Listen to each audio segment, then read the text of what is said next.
Bismillahirrahmanirrahim. Alhamdulillahirabbil alamin. Wassalatu wassalamu ala asyrafil mursalin sayyidina wa maulana Muhammadin wa ala alihi wa ashabihi ajmain. Amma ba'du. Hadis 260. Innal ladzina sa'tamene wong akeh yasnauna kang padha agawe sapa alladzina hadhihi surata ing ikilah gambar yu'adzabuna iku bakal disiksa sapa alladzina khabari inna yaumal qiyamati ing dalam dina kiamah fayuqalu mangko nuli diucapake lahum maring alladzina ahyu ma khalaqtum rupane pengendikan ahyu padha nguripno sapa sira kabeh ma ing perkara khalaqtum kang wis padha nyiptakno sapa sira kabeh. Rawahu asy-syaikhani.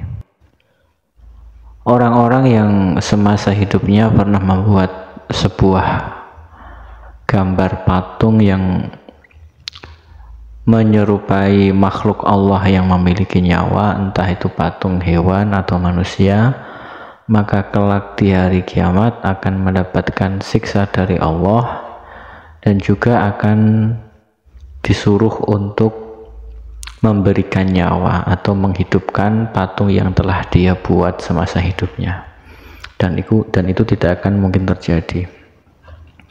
Jadi masalah membuat patung itu masih banyak khilaf. Walhasil kalau kita cukupkan dalam hadis ini, menurut hadis ini hukumnya haram. Entah semisal sampean semua ada yang menemukan qaul lain yang mengatakan tidak apa-apa atau dengan alasan yang lain, itu monggo, karena masih dalam ranah khilaf. Hadis 261. Innallaha ta'ala satamane Allah ta'ala amara iku perintah sinten Allah ni ingsun Kanjeng Nabi oleh perintah bimudaratin nasi kelawan gawe welas ing menungso, kama amara kaya oleh perintah sinten Allah ni ingsun bi iqamatil faraidi kelawan jumenengake pira-pira kefarduan. Rawahu ad-Dilami an Aisyah. Arti hadis ini, sesungguhnya Allah telah memerintahkan kepadaku untuk berbuat lembut terhadap manusia, seperti halnya ketika Allah memerintahkanku untuk menjalankan beberapa kefarduan. Jadi dalam hadis ini Nabi Muhammad itu orangnya lembut sekali ketika memerintahkan suatu hal kepada para sahabatnya, entah itu memerintahkan hal-hal yang bersifat kefarduan atau bersifat kesunahan. Akan tetapi dalam hadis ini tidak menafikan juga bahwa Nabi pun terkadang memerintahkan itu tidak dengan cara yang lembut, terkadang memerintahkan dengan cara yang tegas, seperti halnya ketika berhadapan dengan orang-orang yang memang perlu ditegasi, tidak bisa dengan cara halus. Itu juga perlu dengan metode yang menyesuaikan. Jadi dakwah pun itu harus menyesuaikan. Kalau orangnya yang kita dakwai karakternya itu karakter halus lembut, maka kita dengan cara yang lembut. Tapi kalau karakter orang itu kasar, ya sudah, kita pun juga tidak dipermasalahkan ketika harus dengan cara yang kasar juga.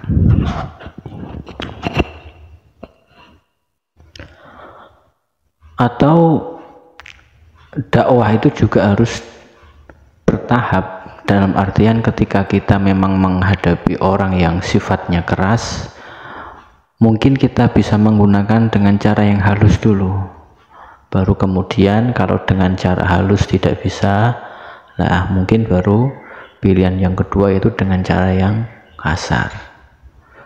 Dalam artian kasar itu bukan kasar yang semena-mena, tidak, tapi tegas.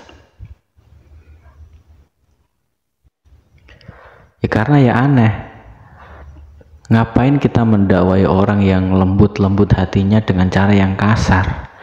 Itu kan membuang-buang tenaga.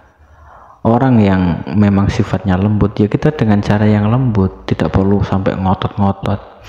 Tapi berbeda kalau yang kita hadapi itu orangnya itu keras, maka kita juga harus mengimbanginya. Karena apa? Kalau kita bersifat lembek di depan orang yang memang kasar, ya nanti kita justru malah akan dibuat kalah-kalahan. 262. Innallaha ta'ala satamani Allah ta'ala iku ja'alan dadosake sinten Allah maing perkara yakhruju kang metu apa ma mini bani Adam saking anak Adam masalan hale dadi perumpamaan di dunya kanggo donya. Rawahu al-Baihaqi.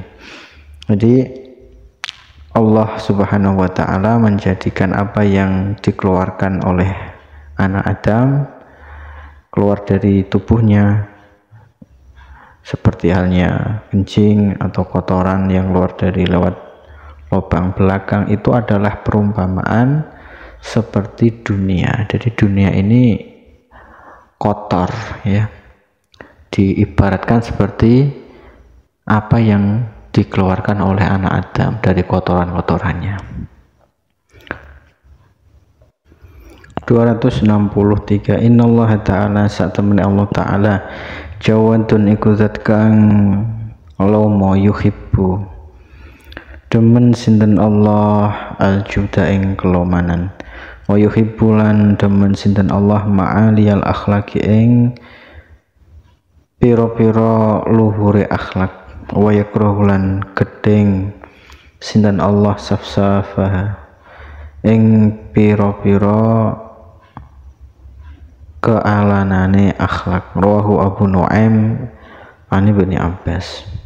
Allah adalah zat yang maha dermawan, jadi tidak pelit kepada makhluknya. Maka Allah ketika mempunyai sifat dermawan, Allah pun suka melihat sifat dermawan yang ditunjukkan oleh makhluknya. Kemudian Allah adalah zat yang menyukai akhlak yang luhur, akhlak yang baik. Seperti apa? Seperti sifat mulia, sifat dermawan, sifat lemah lembut, baik hati. Dan sebaliknya Allah tidak suka atau benci terhadap sifat-sifat yang tidak baik, seperti takabur, sombong, itu seperti pelit. Nah, itu Allah tidak suka. 246. Innallaha ta'ala sa'tamani Allah ta'ala radhiya iku ngeridani sinten Allah li hadzal ummati maring ikilah umat Nabi Muhammad al yusra ing gampang, wa karihalan ora seneng, itu sengit sinten Allah laha maring hadzal ummah al usra ing kangelan. Rawahu at-Tabarani an Muhajjin ibn al-Auda. Allah Subhanahu wa ta'ala telah meridhoi terhadap umat Nabi Muhammad ini dengan segala bentuk kemudahan.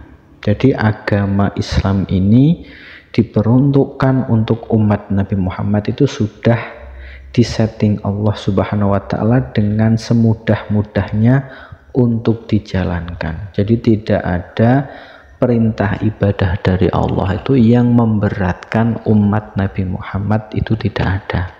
Semua sudah pas, sudah disetting sesuai dengan kemampuan umat Nabi Muhammad. Jadi kalau masih ada yang merasa keberatan, perlu dipertanyakan. Sebaliknya, Allah tidak membebani kepada umat Nabi Muhammad dengan segala bentuk ibadah yang mempersulit. Jadi semua sudah diberikan kemudahan. Sholat tidak bisa berdiri, bisa dengan cara duduk. Tidak bisa dengan cara duduk, disuruh berbaring. Berbaring tidak bisa dengan isyarat. Nah, itu semua adalah bentuk kemurahan yang diberikan Allah untuk umat ini. Jadi selain mempermudah, Allah itu pun juga memberikan solusi ketika memang tidak bisa ibadah dengan keadaan yang normal seperti itu. 265. Innallaha ta'ala, sak temene Allah ta'ala, sa'ilun iku zat kang bakal nangleti atau nakoni kullaroin ing saben-saben pemimpin amma saking permasalahan istar'a kang amrih mimpin sapa kullaro hu ing ma ahafidha ana toh ngreksa sapa kullaroin zalika ing mengkono-mengkono ma istar'a amdaya utawa nyak-nyakna sapa kullaroin hu ing ma istar'a hatta yus'ala sehingga ditakoni ar-rajulu sapa wong an ahli baiti saking keluargane wong. Rawahu Ibnu Hayyan an Anasin. Jadi besok di hari kiamat Allah akan meminta laporan pertanggungjawaban kepada setiap orang yang dikasih jabatan semasa hidup di dunia, mulai dari jabatan yang paling rendah sampai jabatan yang paling tertinggi. Apakah jabatan itu diemban dengan amanah atau justru sebaliknya, atau justru malah mentelantarkan rakyatnya, sehingga tidak cukup sampai di situ. Pemimpin-pemimpin tersebut juga akan ditanyai tanggung jawabnya terhadap keluarganya, yaitu meliputi istri dan anak-anaknya.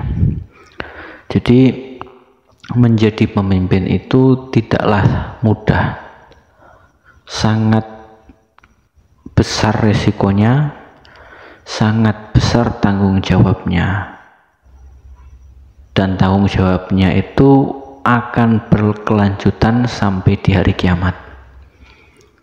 Semua dari hal yang kecil sampai hal yang besar akan dihisab, akan dimintai pertanggungjawaban oleh Allah. Dikisahkan bahwa suatu ketika Sayyidah Fatimah istri dari Khalifah Abdul Aziz, di sini ya, namanya sama dengan putri Rasulullah, suatu ketika menjumpai suami beliau yaitu Khalifah Abdul Aziz sedang berada di tempat sholatnya, itu di rumah ada tempat sholatnya gitu ya. Kemudian mendapati suaminya itu dalam keadaan menangis sesenggukan.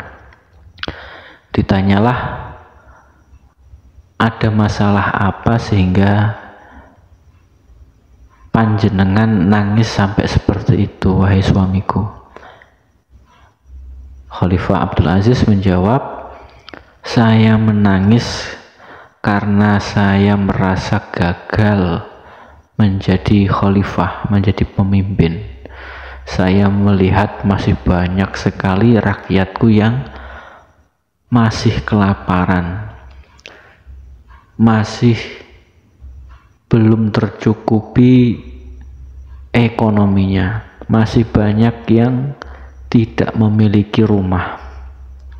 belum sejahtera.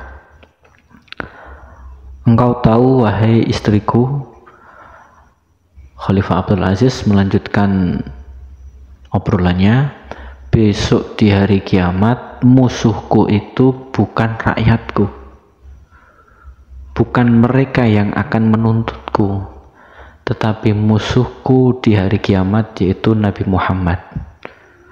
Jadi Nabi Muhammadlah yang akan menginterogasi tentang kepemimpinanku semasa di dunia. Jadi sangat berat sekali.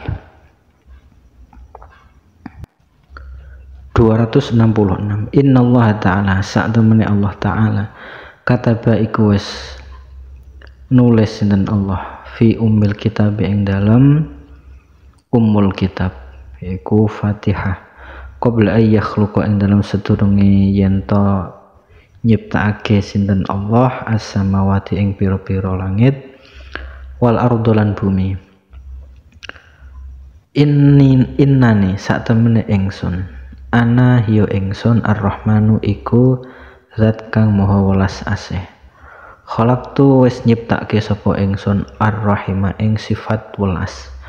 Wa syaqaqtu lan ngetokake sapa ingsun laha maring sifat Rahman isman ing jeneng min ismi saking jeneng ingsun. Faman mongko utawi sapane wong wasala iku nyambung sapa manha ing sifat Rahman, wasal tu mongko bakal nyambung sapa ingsun hu ing man.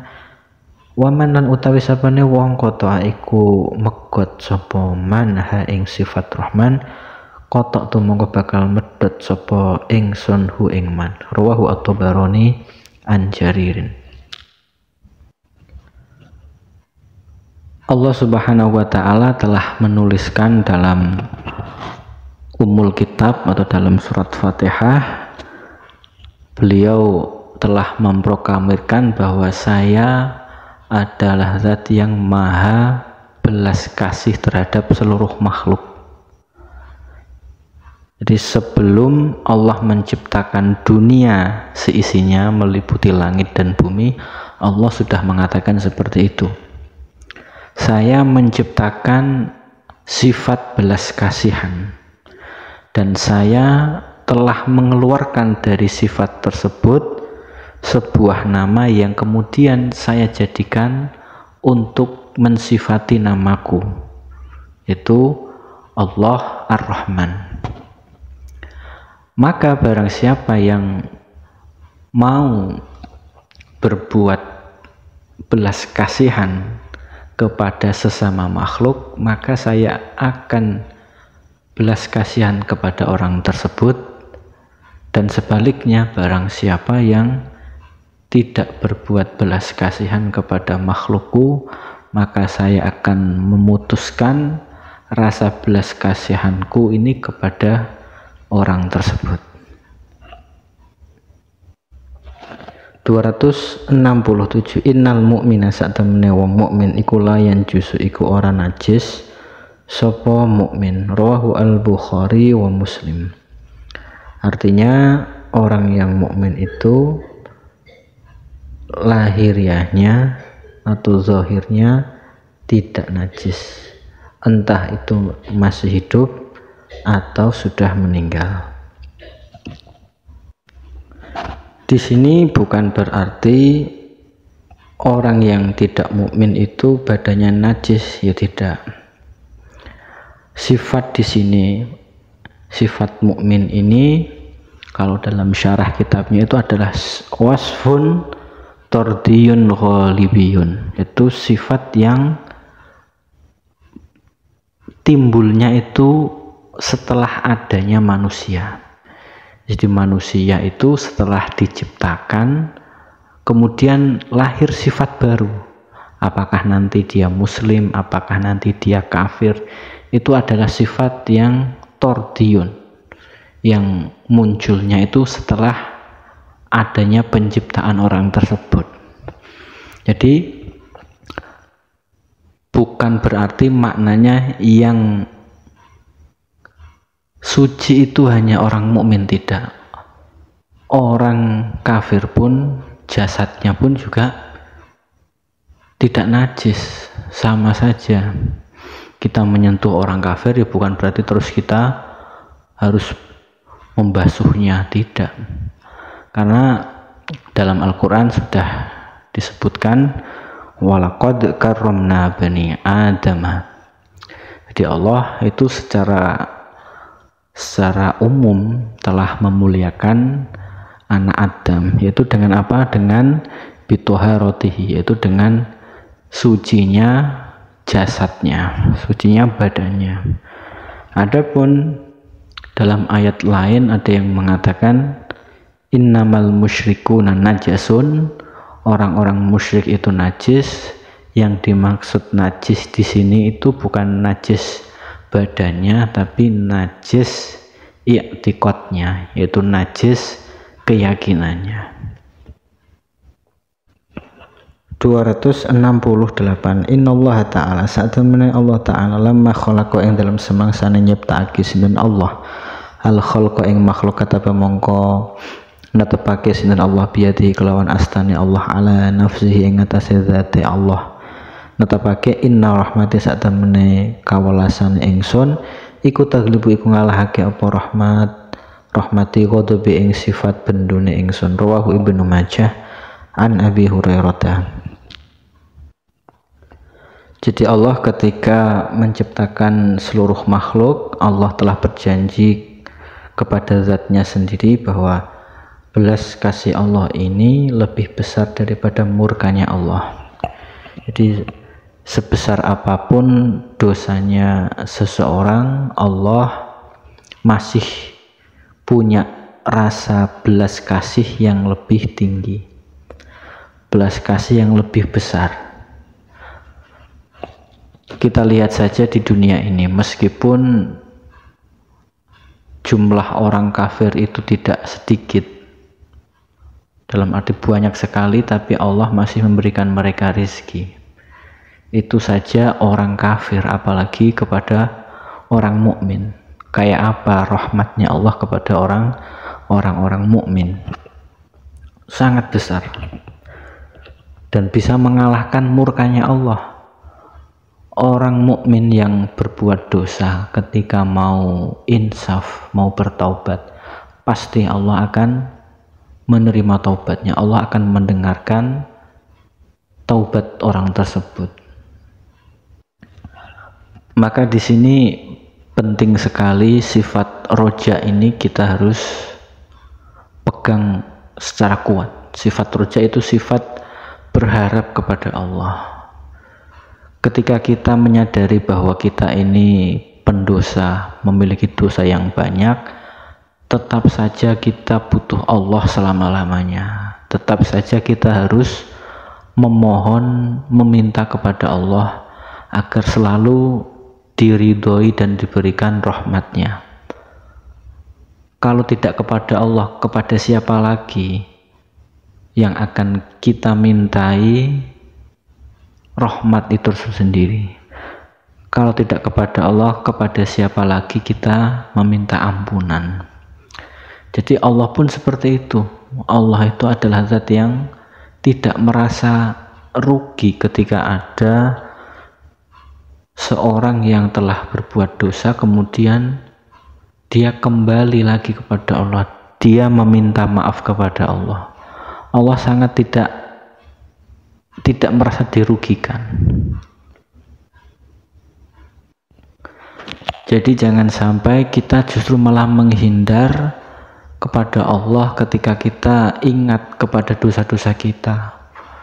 Malah kebalik, ketika kita menyadari bahwa kita adalah pendosa yang berat, yang penuh dengan dosa, justru kita harus mendekat lagi kepada Allah. Kita harus meminta lagi kepada Allah. Jangan sampai justru malah kita menghindar, yang nantinya kita malah tidak mau beribadah kepada Allah.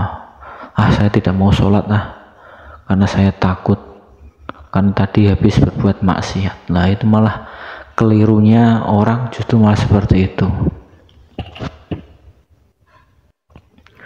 269 Innal mar'ata sak temene wong wadon tukbilu iku madhep sapa mar'ah fi surati syaitonin ing dalem bentuke setan wa tudbiru lan mungkur sapa mar'ah fi surati syaiton ing dalem bentuke setan fa idza ra'a mongko nalikane ningali sapa ahadukum salah siji sira kabeh imra'atan ing wong wadon fa'ajabat mongko gawukna sapa imro'ah hu ing ahad falyati mongko becik nekani sapa ahad ahlahu ing bojone ahad fa inna zalika karena satamune mengkon-mengkono ityanu ahlihi iku yaruddu iku bisa nolak apa zalik ma ing perkara fi nafsi kang tetep ing dalem awak dhewe ne ahad rawahu Muslim.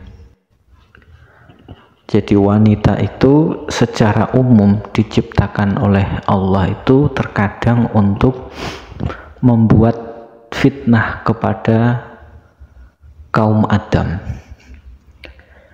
Di sini Allah menggambarkan bahwa ketika ada seorang lelaki bertemu dengan wanita yang membuat dia terpesona, menghadapnya perempuan tadi membuat hati ini gemetar, membuat hati ini jatuh cinta.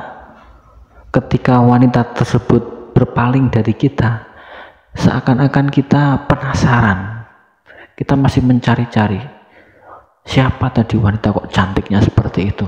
Nah, itu adalah bentuk fitnah dan penyesatan kepada kaum Adam. Nah, maka Nabi Muhammad memberikan solusi kalau ada laki-laki dalam keadaan seperti itu tergoda kepada seorang wanita, maka solusinya gampang. Lah ini tapi gampangnya ini bagi yang sudah beristri. Solusinya maka apa? Pulanglah secepatnya, kemudian hampiri istri kalian, kemudian berhubunganlah badan kepada istri kalian sendiri. Ya, tapi yang bagi jomblo ini ya agak berat sih memang. Jomblo solusinya ya nikah dulu. Ini bagi para suami-suami yang masih memiliki istri. Jadi kalau tergoda dengan wanita lain, maka segeralah kita pulang cari istri kita ajak untuk berhubungan badan. Karena dengan cara seperti itu, wanita yang kita lihat di luar sana tadi itu bisa hilang dari bayang-bayang kita. 270 Innallaha ta'ala saat temene Allah ta'ala layang duru yakti ningali sinten Allah ilal kafir maring wong kafir wala yang zurulan orang ningali sapa Allah ilal muzhi maring wong kang sombong walaqad hamalat lan yakti teman-teman nggawa Sulaimana ing Nabi Sulaiman ibna Dawud kang dadi anak lanange Nabi Dawud apa sing nggawa arrihu apa angin wa huwa hale utawi Nabi Sulaiman muttaqiun iku senderan fa ajaba mongko ngrasa gawok sapa Nabi Sulaiman waqtalalan gumedhe sapa Sulaiman fi nafsihi ing dalam awak dhewe Sulaiman faturiha mongko dibakno atau diceblokno sapa Sulaiman alal ardi ing atase bumi rawahu at-Tabarani. Makna hadis ini Allah Subhanahu wa taala akan selalu menatap orang kafir dengan pandangan yang murka. Jadi bagaimanapun Allah dengan sifat kekafiran itu pasti tidak suka. Tetapi Allah tidak akan pernah menatap orang yang berbuat sombong dengan tatapan yang ada rahmat, dengan tatapan ridho, sama sekali tidak diberikan. Jadi lebih bahaya lagi kalau kafir paling Allah mentok tidak suka gitu saja. Tapi kalau dengan orang yang sombong, jangankan kok tidak suka, tatapan rahmat pun tidak ada, tatapan ridho pun juga tidak ada. Karena Allah sangat benci sekali terhadap orang yang berbuat sombong. Dia makhluk kok bisa-bisanya sombong. Sombong itu ya yang pantas ya Allah. Makhluk sombong, wah itu kebangetan. Maka dari itu Allah lebih benci terhadap orang yang sombong. Allah memberikan contoh. Suatu ketika Nabi Sulaiman ini bisa terbang dibawa oleh angin. Nabi Sulaiman adalah nabi yang mukjizatnya sangat banyak sekali. Jin, setan takhluk, angin juga takhluk. Nah ini Nabi Sulaiman suatu ketika dibawa terbang oleh angin. Dibawa terbang dalam keadaan Nabi Sulaiman duduk bersandar. Wah, orang kalau bersandar itu kan kayak menandakan, wah ini saya ini ya. Nah, kayak seperti itu ya. Kemudian dalam hatinya ada rasa sedikit kesombongan. Jadi wah ini saya ini ya. Saya bisa mentaklukkan angin. Kayak ada sedikit saja rasa sombong seperti itu. Kemudian apa yang terjadi? Faturiha alal ardi. Kemudian Nabi Sulaiman seketika itu diturunkan dari bumi, dijatuhkan ke bumi. Itu karena ada sedikit rasa kesombongan.